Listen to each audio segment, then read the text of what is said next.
Hello everyone, and welcome to the Dice Commando YouTube channel. I'm Andrew, with you here as always. This is the Commando Cast, a video cast about all things Star Wars Destiny. This video and others like this one are possible thanks to viewers like you. Please show your support with a like and subscribe, and be sure to hit the bell notification icon so you don't miss any new videos. If you want to get involved with the channel, consider becoming a channel member.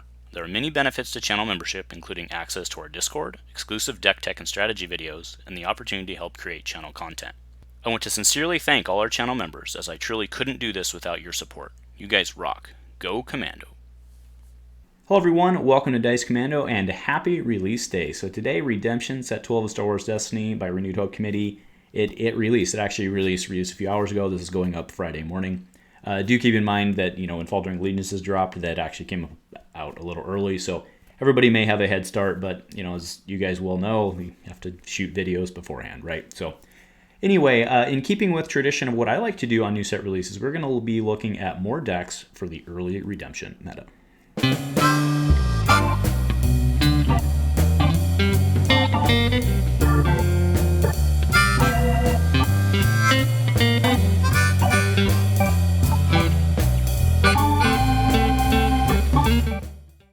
Hey guys, thanks for joining me again today for what should be a fun cast. Now, of course, as I mentioned, kind of coming into this is something I like to do in the past. Now, you guys may remember these from the past where I actually used the Lego guys. It was just kind of a fun tradition we had. I have gotten away from that mostly because as we've expanded into the EU or whatever, it's just impossible for me to find the Legos, and if you can't find all of them, it kind of doesn't work. So I've gotten away from that. I'll throw them in every now and then just because it's kind of a fun way to harken back. But what we're here to do today is look at decks for the early meta, specifically like what do we think people are going to be.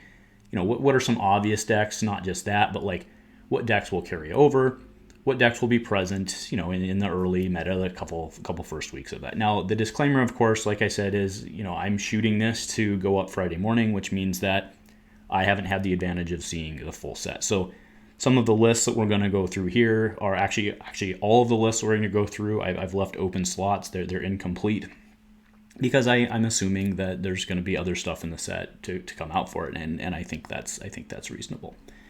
So before we actually get into the decks and the recurrence and stuff like that, I want to talk specifically about these two cards here, Reversal and Decisive Blow. Now, these are not new cards, but I want to specifically call attention to them because I feel that they're worth paying attention to going into this early meta. Because what we've seen from this set, it was there to a certain extent already in Faltering Allegiances meta with BD Luke. What we're starting to see is, you're starting to see a lot more bigs, right? We have a lot of 19-point characters that look like they're supposed to be, a pretty significant part of your team. And we've also seen Akbar, right, who's going to be putting X-Wings on the table with 4 and 5 sides, and we've seen Blizzard 1, which has big sides. So to that end, I want to pay special attention to not necessarily just Reversal, but cards like Reversal, and not necessarily specifically Decisive Blow, although Decisive Blow is really good for taking out like a BD Luke or something like that, right? But paying attention to cards like that as you're going through the set, because I feel that they're going to be significantly important. I feel it's going to be significantly important to have cards like this, at least as like a one of, and kind of like a tech slot in your deck. So I wanted to pay, specific attention to that, as we went through it. And then the next thing I want to mention, right, with the popularity of Akbar, I know a lot of people have been playing him. I also, and speaking about, Reversal, I also kind of want to bring up a good example or a comparison here, right? So I'm also showing the new Maul.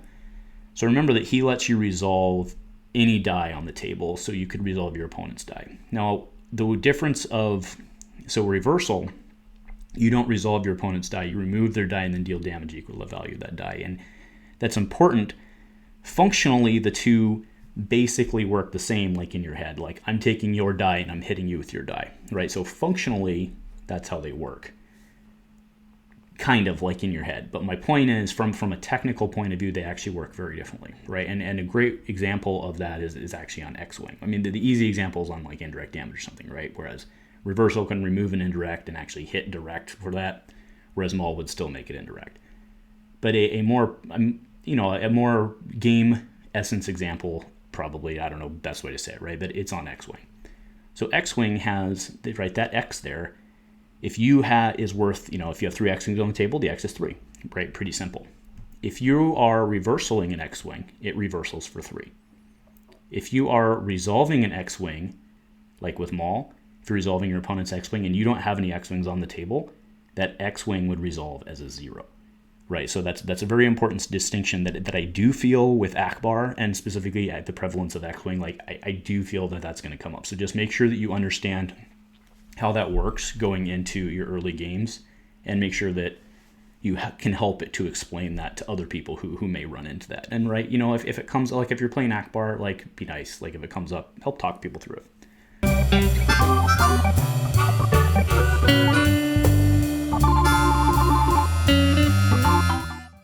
All right, so first I want to go into some of the expected carryover decks, right? So these are decks that were good in the Faltering, or maybe not good, but they were at least present in the Faltering Legions meta. I think most of these were actually pretty good in Faltering Legions, and I expect them to still be strong, at least in the early meta. The first one is Closing in Bounty Hunters. I do realize that Captured, with its recent nerf, has gotten obviously less good, but I still think it's really functional. Right, so I wouldn't be so, and with all the access to yellow, I really think that your Closing in Bounty Hunters in all of their various forms, I still think that this deck could continue to be relevant in the early meta. I mean, they're still really good. The next is the BD Luke Apt variants, is what I'm calling them. Right, they use Apt Lesson to. You can either do Luke Bandolier, right, where you're trying to Fatal Blow, or you can just do the standard thing with Neiman and Draw Closer. But Luke has shown himself to be very, very good for good reason, and I don't see that necessarily going away. But we'll have to see how that transitions, with all the other bigs running around and being available.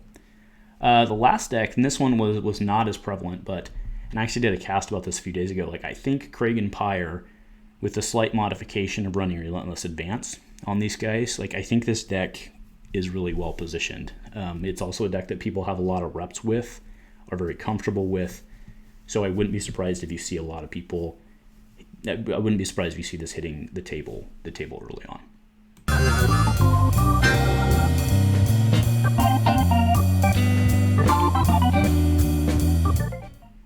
So first, I want to go into the pre-builds. Now, this is kind of a misnomer in this set because it's quite obvious that the design options in this set, the deck building options in this set are just through the roof massive, right? So there are going to be tons of options out there for many, many, many of the characters.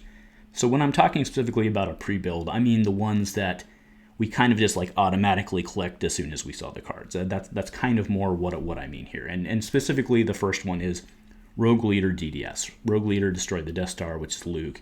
Dak destroyed the Death Star, right? I mean, that one's a very natural synergy that we see Dak, and we're like, oh, let's do this, right? And I want to talk about this deck quite a bit because I think it's really strong in its simplicity, right? It has a very straight line of play. You just kind of roll guns out. You roll guns out. You do your piloting things. You get 2 drops on the table. You shoot at the plot. You roll and win. I think it's pretty beautiful in how simple it is, really, right? So I do think I don't see any world in which this one isn't flying around and people aren't trying it out. Like, I want to try it out. I think most everybody's gonna try to pilot it. They're going to pilot it at least a couple times just to try it out. So I certainly think that this deck has a place in the early meta. The next one is also one that was pretty obvious and is a pretty scary prospect. It's Dash Han pilots, right? So Dash Rendar and Han Solo. Obviously, you're running Mean Streets on this. I mean, I don't think there's any reason you wouldn't run Mean Streets. And this deck, I think, is really well positioned for early meta because you're going to see a lot of Afras out there. You have Akbar out there, and those support type decks. This deck kind of laughs at them because it's just like, I'll just jump, right? Or I'll play my reversals, or I'll do whatever the heck else we have in store for all of the yellow tricks. So the speed, the consistency, the money ramp of this deck, they're all very, very, very scary.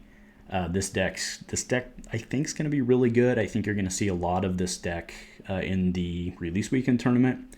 especially because, again, it's just so straightforward. There's a million different ways to build this, I'm sure, with your card includes, but fundamentally, it's a very easy deck to land on, and people, honestly, because of how early Dash was spoiled, people have had weeks to try this, so I really think this one's going to be flying around, at least on release weekend. I can't see it not. All right, next is Cal Jarl. Like I said, these guys are an obvious pair. Now, this one, my disclaimer is I was given access to Jarl early because I asked kindly, because we all knew Jarl was coming, I didn't say we didn't know, I guess, but we highly suspected Jarl was coming, so I asked for him. So that's why this is up, even though Jarl hasn't been spoiled at the time that I'm shooting this. But Cal Jarl, we knew it was coming. I think everybody was excited about it last set. I don't see this one not being played, and you look at Jarl, and he's pretty good. On top of that, you have his lightsaber, which is a 2-drop that now has redeploy, which is also really, really, really good. There's just a lot of good things happening here. Again, we haven't seen the rest of the set and all the tricks for Blue Hero. I don't necessarily know that you're running the app lesson thing here. Maybe you could, I guess, but I don't know. We'll have to see how this one develops. But again, this will be a deck that I think a lot of people will run in the early meta, if not just to have fun with it.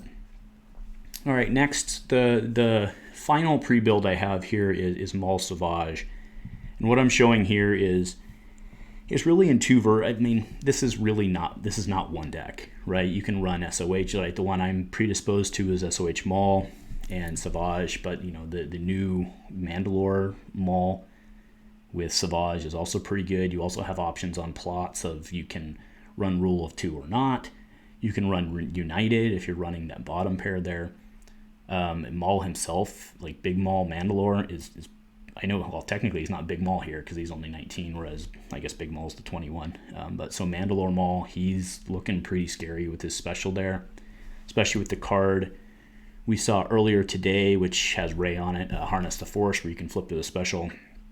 That card in of itself is not super amazing. However, when you put it with Maul, with the fact that, for one, you can resolve someone else's die, that's pretty damn good, right? I realize that it's not all that cost effective in terms of where we'd like to be, but like if they've got a 4 sitting out there or something like that, like just throw the die at them, right? I mean, for 2, it's not the best thing in the world, but I think it works in a pinch, and I think you do that include. So I also think that there's going to be plenty of different versions of this going around, and even within these character lists, there's multiple ways to play it. Like you can try and play for the flips, you can not care about the flip.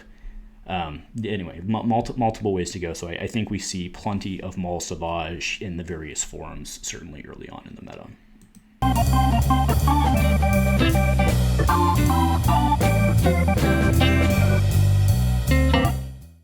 All right, so the last deck I want to cover, I actually do have a mostly complete deck list for this that I want to show versus just the teams. And this is Oh, It's Beautiful, which is Blizzard Krennic IDT.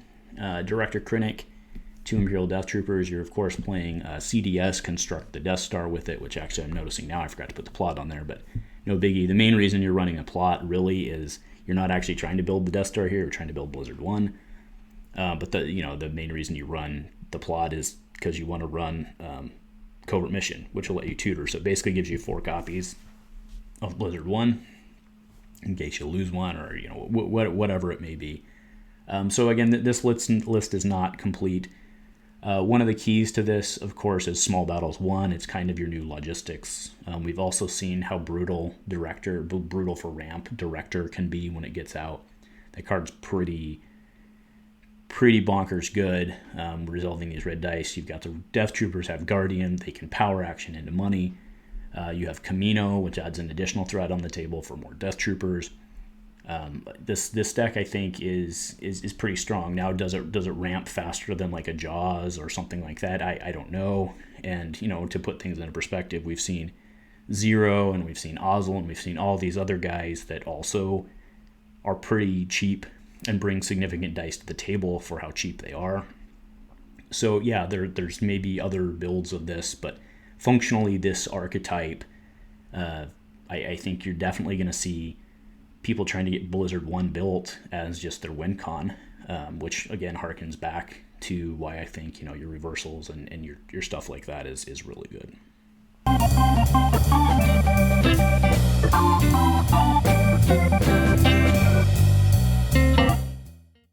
Hey, so actually I am back. As I got done shooting this, we just had another spoiler come through. So we had Xana come through, so putting her up. So she's actually quite fascinating. No dice, 8 for 9 there.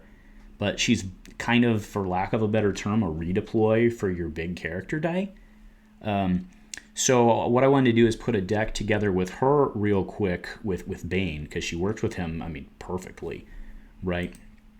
And also just note that, you know, this is like, again, of course, I didn't put it on the list, but this is a pretty perfect rule of 2 candidate also, right? So, I mean, the list that I have up there right now is not really that groundbreaking. I mean, you throw a bunch of really good abilities in there, and, you know, you've got your binds, your forbidden lore, your blue removal tricks, but then what it lets you do is it lets you take advantage of bestow wisdom, which is the one that lets you move abilities, and it lets you take advantage, huge advantage, potentially, of Legacy of the Sith, right? Because as Xana's going in, she's actually dealing damage to Darth Bane. I mean, I can't see them not still trying to kill Bane, and then when he goes down, I mean, I don't know, maybe what they do is they just kill Xanath, but that doesn't seem right, at least early. We'll have to see how the decks actually end up playing out, but it doesn't seem right to kill her first, but maybe. But I don't know. I think with her spoiled, I think that there's a huge chance we'll see something like this coming out. I mean, I think she was pretty clearly meant to play with Bane, but we'll have to see what else the set has in store. All right, guys, so that is it for today. Like I said, a lot less complete lists than we've seen when I've done this in the past. But again, we've only had a very small portion of what I believe to be a very complex set spoiled. So, you know, throwing up lists just to throw up lists is kind of a waste. Instead, kind of talking the theory behind the various lists I felt was more important. So anyway, we'll be checking it out. Like, I know the cards have been out for a while, and there may be other pairings out there that you guys are interested. So please, you know, drop those in the comments. Let's get the conversation started. Like, it doesn't have to be, you know, just what's in the video. Like, what else is out there? What else looks really scary? What are you, most importantly, what are you excited about? And we will see how things develop. Just a reminder that if you haven't signed up yet, actually I haven't, I need to, the Renewed Hope, Renewed Hope, the Redemption Release Tournament is tomorrow at 8 a.m. my time. That's 10 a.m. Central, which is when they're kicking it off. So make sure to look up there, sign up for it. Should be a good time, whether you win, whether you don't, bring something fun, and we'll have a good time hanging out playing Destiny. So again, thanks guys for joining me. Let me know what you're thinking. If nothing else, guys, go Commando.